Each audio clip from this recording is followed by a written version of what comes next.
Hey guys, welcome back. Today I am starting my tomato and pepper seeds, and so I thought I would take you along and show you how to successfully get your tomato and pepper seeds started, okay? So the first thing that we need to go over is what all you're going to need to get your seeds started. So of course you're going to need some tomatoes and pepper seeds and of some sort. Just get your packages out and ready. And then you are also going to need a seed tray or just something to start your seeds in. You can start them you could start them out in a plastic cup or even a larger container. If you're starting out a lot of seeds though, I would suggest that you just go ahead and start them out in these smaller cell trays and then pot them into something larger 3 or 4 weeks in, okay? You're also going to need a good soil mix. I personally just picked this up.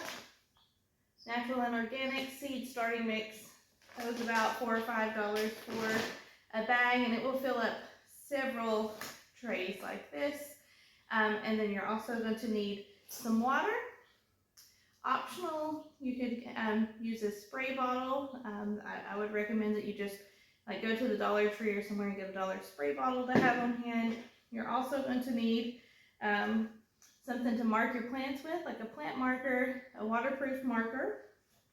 And what else will you need? Let's see here. Oh, very important, you're going to need some type of grow light to start these in, under. So once you have all of those things gathered up and you are ready to get your seeds started, the next thing you're going to need to know is when to start your tomato and pepper seeds. Tomato and pepper seeds need to be started 6 to 8 weeks before your last frost date. That means the last date on the calendar that your area is likely to encounter a frost. And you can find this information for your specific area very easily. The way I have done it is to just go to Google or whatever search engine you use and search for last frost date by zip code, and usually it will pull up. One of the first things is the Old Farmer's Almanac. That's what I would suggest going to, is that website. Once you get there, it will give you an option to put in your zip code. You'll put that in, and then you'll get a little thing, it's a little square, and it will tell you your last frost date, your first frost date, and how many grow days you have available. So that first box that the Old Farmer's Almanac will give you is your last frost date. For me, I believe that is April 11th. And so I will need to start these seeds 6 to 8 weeks before April 11th here in Zone 7. So that is right now, mid-February. And so I'm starting my seeds right now. And that's going to be around the same time, 6 to 8 weeks for peppers as well, okay? Starting tomato and pepper seeds is very similar. And so you can start both of those seeds, even they can share a tray if they need to, and you can start them at the same time. Peppers sometimes take a little bit longer to grow, but that's a good starting point. So the first thing that you're going to want to do is find out the dates that you're going to want to get these seeds started, okay? The next important thing to understand is that unless you just live in a very warm growing climate, you are going to need, if you live in anywhere that has an actual winter, or even a mild winter, you're going to need to start your seeds indoors under grow lights. The reason for that is because tomatoes and peppers are a tropical plant. They require 12 to 14 hours of sunlight a day, and they require very warm soil temperatures to germinate. None of those things are available right now here in Zone 7 in Tennessee outside. So that means I'm going to have to recreate that environment that they need to germinate properly indoors. Starting tomato and pepper seeds for me in the windowsill isn't an option because I do not have 12 to 14 hours a day of natural sunlight to provide these specific plants with the amount of sunlight they're going to need to thrive. So that is why I'm going to need a grow light to start these under. Um, so you're going to want to start them 6 to 8 weeks. Find out when that is. If you live in like zone 6, I don't think that you would need to start these till March. Zone 5, you're probably not even going to start them till like April. But for zone 7 and 8, it is definitely time to get these started. If you live 8, 9, or 10, really you can start your tomato seeds 9 and 10. You can start these seeds just about any time. But for the cooler weather you have, the later out in the season you're going to start your seeds. Okay, the other reason why we have to start our tomato and pepper seeds indoors is because tomatoes and peppers take a long time to come to harvest. And what that means is from the time that you put the seed in the ground and it germinates until the time that you will get your first ripened tomato ready to harvest, or pepper, is usually at least 90 days. Peppers can be even longer than that. And so that's just your first tomato or pepper. And of course, both the tomatoes and peppers, they're going to produce many tomatoes and many peppers. They're going to keep producing throughout the warm weather. And so with only 90 days of time to grow, if I start these seeds out, I'd have to wait until mid-May for my soil to be warm enough for them to germinate and do properly. And if I waited till mid-May to put seeds in the ground, I'm going to greatly shorten the amount of harvest I'm going to get from my tomatoes, because my tomatoes seeds, if I put them in the ground in May, and then they did not produce their first tomato until like late August, well, I'd only get like maybe a month window of harvesting tomatoes. By starting them inside almost 2 months before it's time to plant them, they're really getting a head start on growing and being to that point of harvest. So once I plant these out in the ground in May, they're actually already going to be almost 60 days into their growing. And then I'm only going to have a month or a month and a half until I get that first ripe tomato. So by the end of May, the very first of June, I should be harvesting tomatoes instead of having to wait till the end of August. So that is why we start tomatoes and peppers indoors, so we can have a longer harvest season. This is extremely important in the cooler regions that you live in. The shorter amount of days that you have available to grow warm weather crops like tomatoes and peppers, and that's where you really need to have a nice mature plant ready to go in the ground after that last frost. Okay, so in order to provide our seeds with the environment that they're going to need to germinate and to thrive and grow into healthy plants, we really need to know what would their natural habitat have been like. And so I'll just give you a quick little background on tomatoes and peppers. They are both tropical plants. They both originated in South Central America.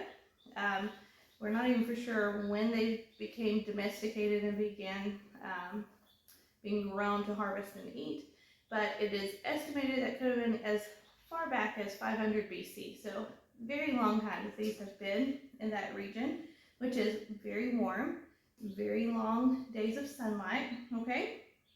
And so that is where they were naturally, that was their natural habitat. During the time of the Spanish conquest, they found Aztecs in their markets were growing and selling a huge variety of tomatoes in their markets, and it's in Spanish journals of that time where they talked about there was just this huge wide variety of all different shapes and sizes, different colors of tomatoes.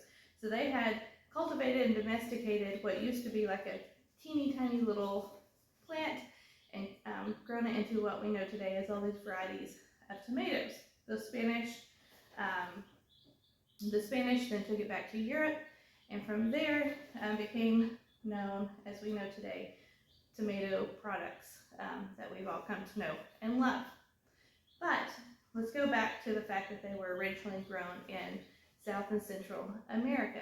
And the soil there is very warm. You would have had a tomato plant that would have grown, it would have produced fruit, dropped the fruit on the ground, the seeds are in the fruit, that seed would have fallen to the ground and eventually regrown in a climate where the soil is very warm, 80 degrees or more, and it got used to that. And so genetically, that is what the tomatoes and peppers both need in order to germinate, is that really warm soil that would have been like where they originally came from. And they're also going to need a lot of days of daylight during the day, because once again, in their natural growing habitat back in the Central and South America, long, very warm, bright, sunny days, and so they're going to need long days of light in order to grow properly. Okay, so that's your little history lesson on tomatoes and peppers. I just think it's important to understand what the plant's natural way of growing was, because when we recreate that natural sort of habitat for it to grow in and get started in, that's when you're going to have the healthiest and most successful germination rates and healthiest plants. Okay, so all right, we know all of that. So let's just get started in starting our tomato seeds. So we have our seeds. I have a tray here. This is a 36 cell tray. It comes with a bottom waterer, which I think is important because you can actually bottom water your plants instead of having to put a lot of water up here. The water can be in the bottom tray here, and you can also add other fertilizer nutrients as they grow in here and soak it up from the roots. And it can just use the water as the plant can use only the water it needs as it needs it this way, instead of just drowning those seeds from the top. So I'm going to have that. We're going to take our seed starting mix, and the reason why I like to use just a seed starting mix is because it's much finer than a potting soil. And tomato and pepper seeds are both pretty small. They don't want to encounter a lot of resistance when they're trying to germinate and break through the ground. So it's very fine soil. I'm going to put some, a bowl or a container or something. You're going to want something to put some soil in and mix water in with it. So I'm going to put some soil into my container here. And I don't know if you can tell, but that is like super fine. This is great for small seeds when they're germinating. They don't want to have any resistance as they're trying to break through the soil. This is going to help them with that and help you have better germination rates, because what will happen is if your soil is too heavy, thick, or there's too many things that the seed encounters during its germination process, when it is coming out underneath, it starts to grow underneath the ground, like here's the seed, and as it tries to push up through the ground, if the soil is too heavy and it can't ever quite break the surface, it will run out of energy and it will die because it cannot reach the sunlight and continue on with photosynthesis. So then a thin soil mix is important. So I could put this into my tray just the way it is, but I'm going to add water to it first, because I think that having a nice moist soil to go into these trays, it's going to fill up nicer, and it's just going to make the seed starting process a lot easier. So, because what can happen is if I put this dry soil into my tray and then I put water on top, that water just kind of pool up, and it takes a long time for it to soak in. In the meantime, it can move my seeds around. So I don't like that, so I like to just go ahead. I'm going to add some water in here to my seed starting mix and mix it around until it gets nice and moist. I have used really warm water. I'm adding really warm water to this also to help aid in the germination, since once again, like I said, peppers and tomatoes really like having very warm soil. This is going to help with that and help also with germination. So I added some water to this, and so you can see here the soil is easy to compact and it's kind of squishy, but it's not just dripping wet with water. Like I can squeeze it and only a little bit of water comes out. That's what you're going for.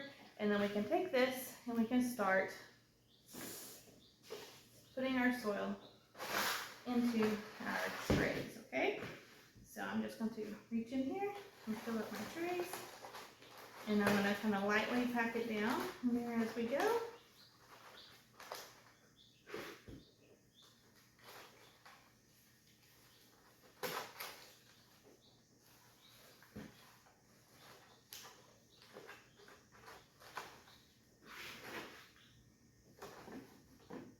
You can also use a compost mixture. You can use, if you have your own compost that you would like to use. If you want to buy a bag of compost, you can do that as well. I've just had really great results with this particular seed starting mix, and it's really cheap compared to a lot of other options I have available in my area, so I just have went with that the last few years. It's easy to, that particular type is easy to find in our stores as well. Okay, so I have, well, that started, and then I just want to level off everything here. There's our tray, and then I'm going to bring this up closer to you. Okay, I'm going to bring this up close, and I'm going to show you when we are getting these started. We are going to want to put our seeds in around a 1/4 to 1/2 of an inch deep. Okay, so that is going to be about fingernail length deep for me. And so I'm just going to go through, and I'm going to make me a little hole in each one of these, and that is where my seed will go. Okay, alrighty, so I'll finish these.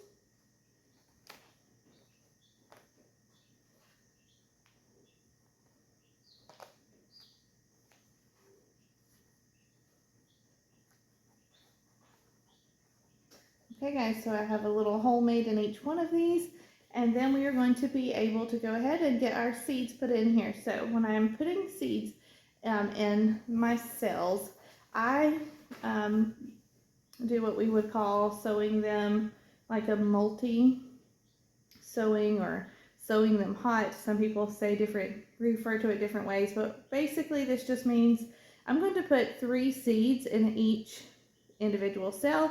And that what that's going to do is that is going to ensure that I have germination of at least 1 plant in each one of these cells, because I don't want any wasted space in here. And then if I end up and I'm lucky and I have 3 plants come up, I can let those grow for a little while, and then I can either pinch off the 2 weakest ones, or I can transplant the other 2 into another tray. Either way, so I'm going to be putting 3 tomato seeds in each one of these, okay?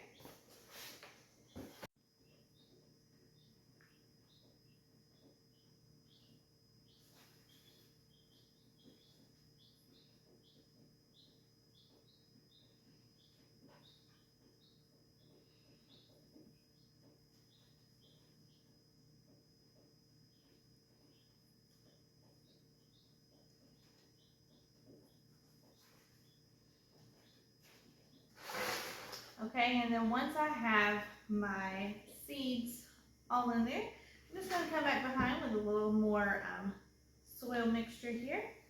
And I'm just going to lightly cover each one of those up like that. Okay.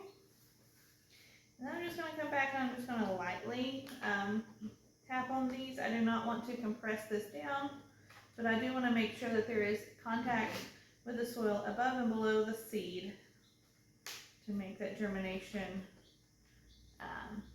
go as planned. But I don't want to be packing it down. I'm just gently covering it and just lightly tapping it down, like I said, to ensure that there is contact with the seed. The seed has contact with the soil from above and from below. Okay, so there's that. And then I'm going to want to take a marker, and I'm going to like a marker like this, and write down what type it is and mark. If you're doing each row is going to be a different tomato seed, of course you're going to want to mark each row so that you will be able to tell which one that is. And then I would also advise you to go ahead and write down the date that you started these, and maybe even put that in your phone. And that is the basics to getting the seeds in here and getting them started. It won't really need watered until it is germinated, unless you see that the soil is starting to dry out. You can just touch the top of it. If it feels super dry, that's where I think going ahead and using a spray bottle to just spritz the top of it those first few weeks, to just keep the top of the soil moist. That's going to be beneficial. And then once the seedlings are really established and starting to grow and they're beginning to form roots, then I would begin watering them from the bottom, just taking this up, opening it up, and pouring some water into the bottom of the tray like that. For those first few weeks, I think it would be better to spritz the top of them to keep the soil nice and moist until they have a really nice root system starting to grow there, okay? So I'm going to take this and I'm going to move it over into under a grow light. So let's talk about that really quick. The conditions that you're going to need to provide for these seeds in order for them to germinate and grow correctly. Three main things. Water, but not too much water. We don't want to drown them or cause them to rot. And then the second thing is going to be light. Like I stated at the beginning, I really think you're going to need a grow light for your tomatoes and peppers. And you're going to need that grow light to be on 12 to 14 hours a day, and then turn it off at night. Don't leave your grow lights on 24/7. You will stress out your plants, okay? If you need to buy like a little timer that you can plug them into, kind of like the same type of timer you would put Christmas lights on, you could do that, but you really need to try to stick between 12 and 14 hours a day of light, and then turn those off and keep those on the schedule, however you need to do that. So for me, I turn up my grow lights on around 6 a.m., 7 a.m., and then I will turn them off right before I go to bed, or when we're all getting ready for bed around 9 o'clock. And that works out pretty good for us. We're pretty routine people, but if your schedule does not allow that, I would recommend that you get a timer. So I'm going to put these under my grow lights over there. And the other thing that you're really going to need in order to have proper germination is for there to be constant temperature of at least 70 degrees or above in order for these to germinate. Now for me to maintain that temperature here in my garage, it's February, today it's nice out, but at nighttime it can get very chilly in here. I have a space heater, and I put it like right up against, right beside my little greenhouse here, to keep that area very warm, okay? And that is going to keep this soil at least 70 degrees. We're really shooting for like 80 degree soil for optimum germination rates. But if you do not have a space where you can keep it very warm, maybe you don't want to do all of that, you can also invest in seed mats, and they are like a heated mat or a heat mat. They are called both things, and they are like a flat, think of like a heating pad, but for plants. It's a flat mat that you plug in, and then you set this tray on top of the mat, and the mat provides heat under here, heats up your soil, and that will help them germinate. And you will use those for the first few, you'll have that heat mat on and be providing heat for these plants for at least the first 2 or 3 weeks, 4 weeks, possibly, until they are really nice and established. Then you can back off of the heat just a little bit, because we don't want them to grow super fast and become like leggy, like overgrown, and not be healthy. But we definitely need that heat in those first few weeks, however you choose to provide that heat to them, whether it be just a very warm room, a heater beside of them, or a heat mat. You're going to need your soil to be between 70 and 85 degrees. The warmer it is, the better germination rates you're going to get. You don't really want to go above 85, but somewhere in that realm for your tomatoes and pepper seeds, okay? So I have some that I started last week, and they've already germinated here. Bring those over and show you.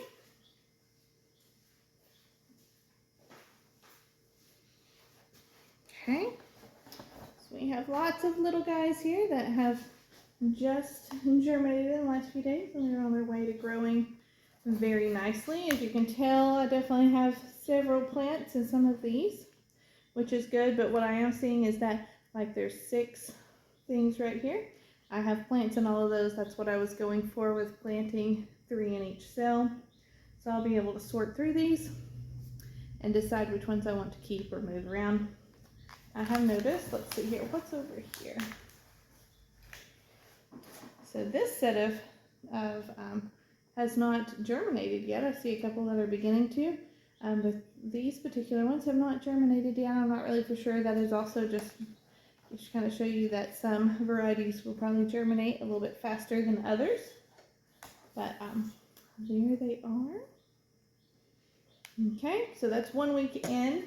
It's been very warm here. My garage has actually been very warm. Yesterday was 80 degrees outside for us. So that was it was like an all-time high record breaker for February for us. So my garage has been very warm. I've had very fast germination rate, much faster than usual for these. So yeah, that is how you start your tomatoes and your pepper seeds from seed. You'll need to, if you're in zone 7, those really need to get started right now.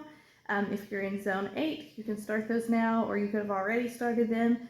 If you live in zone 6, you're going to want to start those sometime in the next week or two. Zone 5, you've probably got about a month before you're going to want to get your tomatoes started. But that is how you start your tomatoes and peppers from seed. I hope this has helped you guys. If you like this video, don't forget to like and subscribe. I'm going to be doing a lot more seed starting videos. Next up will be brassicas and onions. So like, subscribe, and I'll see you next time.